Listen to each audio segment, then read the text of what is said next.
It's 14th century BC Syria. You're 13, probably thinking about dinner or how unfair your chores are. Then, boom! Your front door gets kicked in like you're in the middle of an ancient action movie. You freeze. A bunch of dudes with spears storm in and yank you outside like you're some kind of stolen goat. Your parents try to stop them, but it's useless.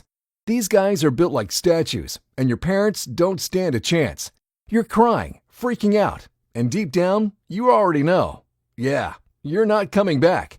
Next thing you know, you're stuffed on a boat, shipped across the Mediterranean like unwanted cargo, and dumped in a place called Egypt.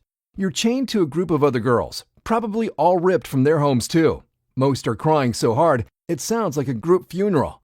You're just trying to figure out where the heck you are and how not to die. The crying girls get a few slaps, quick reminders to shut up. You all end up standing in the middle of a street in Memphis, roasting under the sun, waiting for someone. And when he shows up, you're expecting some terrifying warlord. But nope, it's a chubby dude in a blinding gold robe, dripping in jewelry like he robbed a treasure chest. Not alone, of course. He's got 4 guards with him who look like they could kill you by blinking too hard. The gold guy starts chatting with your kidnappers like they're old friends. Then he steps forward, eyes wide and creepy, inspecting you like you're some expensive product he's thinking about buying. His hands? Everywhere. You want to scream, but all you can do is stand there while your stomach drops straight into the floor. Even your captors look a little uncomfortable. You don't know exactly what this guy is, but based on the way his eyes almost pop out of his skull when he looks at you, yeah, it tracks. He tosses them 5 gold coins like he's paying for a goat, and just like that, you're sold. From a filthy street, you're carted off to the Kenret, basically the VIP lounge of ancient Egypt. It's where the pharaoh's wives and concubines live. The vibe changes instantly. The streets here are polished, the buildings are gleaming, and for once, the water doesn't taste like something dyed in it. Inside the Kenret, you meet other girls, just like you. Young, beautiful, and definitely terrified. You think maybe you'll finally talk to someone who gets it. But nope, before you can say hi, more gold-covered goons appear, pull you into another room. They scrub you raw, dump you into weird clothes, and start loading you up with gold jewelry and perfume like you're being unboxed for Pharaoh Amazon Prime. Why? No one tells you, but it's obvious. Someone important is coming and you better sparkle. They lead you to your new private quarters. It has servants, a bed, even privacy. They call it an honor. You call it what it is, a gilded prison. 2 guards outside the door make sure you don't sneak off for any stargazing. And the servants, inside, yeah, they don't work for you. You find out that when you try to skip the perfume, it makes you gag. But it doesn't matter. Orders are orders. They douse you in it anyway, paint you up like a doll, and shove you back into your role. Days start blending together. Wake up, dress like an Egyptian Barbie, sit around doing a whole lot of nothing, then go back to bed. Repeat. Loneliness hits hard. You miss home. But wishing for that here, about as useful as yelling into a volcano. One evening, you decide you've had enough of being perfume-scented statue and step outside. Shockingly, your servants don't stop you. Maybe they're bored too. You wander a bit and finally see other women. Beautiful, elegant, glowing in gold. For a second, you think, finally, maybe someone here will talk to me. They look at you like you're dirt stuck to their sandals. One even mutters something nasty under her breath. You walk back to your room feeling like a kicked puppy. You expected sisterhood. Instead, just pure Mean Girls, Ancient Egypt edition. Before you can even process that emotional slap, guess who shows up again? Yup, Gold Dude. And he brought a friend. The new guy? He's your teacher now. Congrats, you're about to learn how to walk, talk, and act like the pharaoh's dream wife. Because guess what? Just by existing in the Kenret already means you're unofficially in his harem. Surprise! You haven't met the guy yet, but apparently that day's coming up fast. And when you do, they don't want you saying something dumb like, I miss my mom. Learning this new language? It sucks. The manners? Even worse. But you don't have a choice. One of the older servants quietly fills you in. Fail at this, and things don't end well. Some girls who don't impress the pharaoh, forgotten. Others, straight up vanish. And you? Yeah, you're not trying to disappear anytime soon. 3 long, awkward, and slightly soul-crushing weeks go by. You've been grilled on Egyptian grammar, court etiquette, and being corrected every time you blink wrong. But hey, you survived. You can now speak, read, and write basic Egyptian, which means only one thing. It's pharaoh time.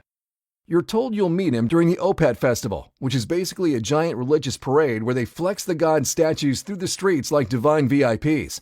But for you, it's a high-stakes debut. One awkward moment and boom, you're forgotten. Or worse.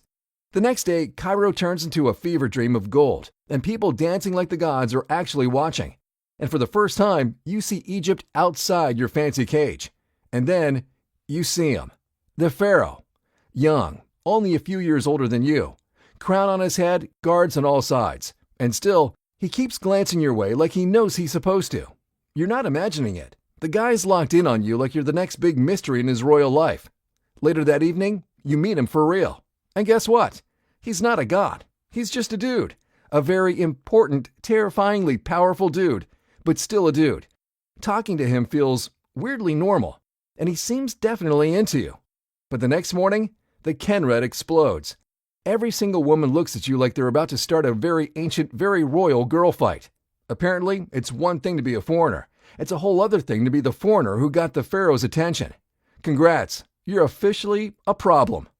Which honestly makes sense. This man has everything. Palaces, gold, guards, crocodile ponds. But you know what he doesn't have? His privacy. You overhear whispers from scribes and servants. The pharaoh's secrets? Yeah, they were everywhere. Who he visits, what he eats, who he's interested in. There's a scroll for everything. And if he can't keep his personal life private, what chance do regular people have? When your full name, phone number, and email are just one Google search away. That's where Incogni comes in. It's basically your royal guard for the digital age. Incogni scans the internet, including shaded data brokers, to track down your exposed personal data and remove it from the sketchy corners of the internet automatically. And with their new custom removals feature in the unlimited plan, you can point them to any website where your info shows up, even ones outside their usual targets. It just takes a few clicks and their team does the rest. No paperwork, no scrolls. Honestly, even the pharaoh could have used this. Might have dodged a few palace dramas. For Sticktory fans, go to incogni.com/Sticktory from the description below and get 60% off an annual plan. So yeah, now everyone knows you're the one, and that makes you dangerous. The great royal wife, aka Pharaoh's main chick, does not take it well. She and a few of the other wives form Team Get Her Out, while some of the younger wives actually side with you. You're shocked, but also grateful, because let's be honest, you're going to need backup. You and the pharaoh grow closer. He gives you gifts, land, servants who actually listen to you for once. And with all that, you're now officially what everyone already feared, a royal concubine. The pharaoh's great royal wife is not exactly thrilled about your recent glow-up. You're just a distraction, she says, a hobby, something the pharaoh will get bored of once the sparkle wears off. Or so she thinks. Except, plot twist, you get pregnant. And that changes everything. The pharaoh, obsessed. The great royal wife, yeah, she's plotting. You hear whispers that she's planning to make your baby mysteriously vanish before it ever cries. But the royal haters aren't your only problem. Your own body is too. See, this baby, it's your golden ticket, your power play. But only if everything goes right. If you miscarry, game over. If it's a girl, not great. And let's not even get into the part where you might die giving birth, because, yeah, that's totally on the table. But somehow, you make it. 9 brutal months later, you give birth to a son. And not just any son, a pharaoh-worthy son. The pharaoh shows up, scoops him into his arms like he just won the royal lottery, and laughs like he forgot he already has 3 other kids. You're glowing, not just from childbirth, but from pure status upgrade.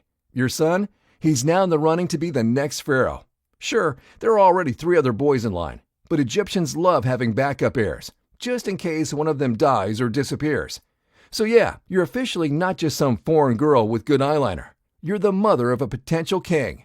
Your son grows fast, too fast. One minute, he's all wobbly legs and what's that questions. And the next, he's got his father's stare and your stubbornness.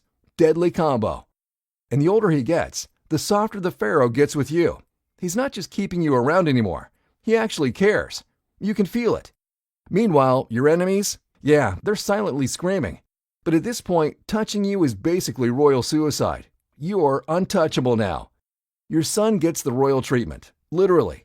Top-tier tutors, meals so fancy you don't even recognize half the ingredients. He ends up with his father's sharp eyes and powerful build. Everything feels secure, until it doesn't. Because out of nowhere, the news drops. The pharaoh is dead. An illness, they say. No one saw it coming. He didn't even look sick, which is exactly why you don't buy it. And your stomach? It completely flips. On one hand, you're technically free now. You could leave with your son, but you don't, because there's one tiny, incredibly powerful reason to stay. The pharaoh died without naming an heir, which means your son, he's in the running.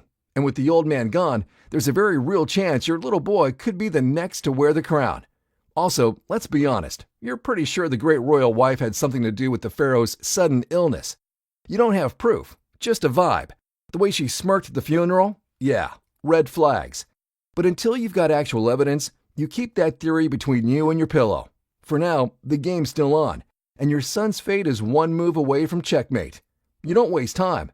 The pharaoh's barely cold and you're already moving chess pieces. Your son, he's a solid candidate for the throne. But there's a problem. He's got your blood, and to the Egyptian elite, a pharaoh with foreign roots is like putting ketchup on a sacred scroll. Absolutely not. So what do? Easy. You marry him to his Egyptian half-sister. Boom! Problem solved. She's got that all-important royal blood. Is it weird? Definitely. But this is ancient Egypt. That kind of thing basically counts as office politics. But you don't stop there. Next move? The priests. You cozy up to them behind closed doors, maybe slip a few gifts, and suddenly, guess what? Your son is the divine choice, handpicked by the gods themselves, or at least that's what everyone thinks. Is it true? Absolutely not. But are you going to tell anyone that? No, you are not. The moment the priests say he's divine, it's checkmate. The people eat it up like honey-drenched dates. And in Egypt, if the masses are with you, the rest falls into place. Your son is crowned pharaoh by the will of the people and, totally the gods. There's just one small issue. He's too young to rule. So guess who gets to run the empire in the meantime? That's right, you. Not as a concubine, not even as a wife, but as the queen mother. And your first royal decree? Lock the great royal wife in her palace and put her on house arrest. You don't have a neat excuse to get rid of her, yet, but you're working on it. Next, you clean house. Hard. Every official, servant, or guard, even slightly loyal to her, gone. Accidentally poisoned. You hate that it had to be this brutal, but let's be honest, if you hadn't moved first, you'd be dead already. Egypt doesn't do mercy for foreign concubines. Your rise wasn't exactly peaceful or clean, but it was worth it, because now you're ruling. Under your guidance, Egypt thrives. Your son's reign becomes the gossip of the Nile. Everyone's fed, rich, and giving thanks to the gods. But you know the truth. They didn't bless him. You did. One evening, after a nice, calm stroll, you sit down to enjoy your favorite meal. You've earned it. 3 scoops in, the room tilts sideways. Then comes the pain. Not a little cramp. A full-blown war inside your stomach. Burning, tearing, twisting. Like someone lit a fire in your gut and added knives for good measure. You've been poisoned. But how? The food was tested. Your servants were trained. This was your safe space, your victory meal. You try to stand, but your legs betray you. You hit the floor hard. Every breath is fire. You crawl out of your chambers, desperate for help. And then you see them. Your servants, slumped over, unmoving, also poisoned. And that's when it hits you. No one's coming. You're dying, right here on the cold palace floor like a stray dog. You went from cursed foreign slave girl to the queen mother of Egypt. You beat jealous wives, racist priests, a stacked royal system, and literal death in childbirth. And now this? You didn't get to finish what you started. You didn't get to protect your son. You didn't get to say goodbye.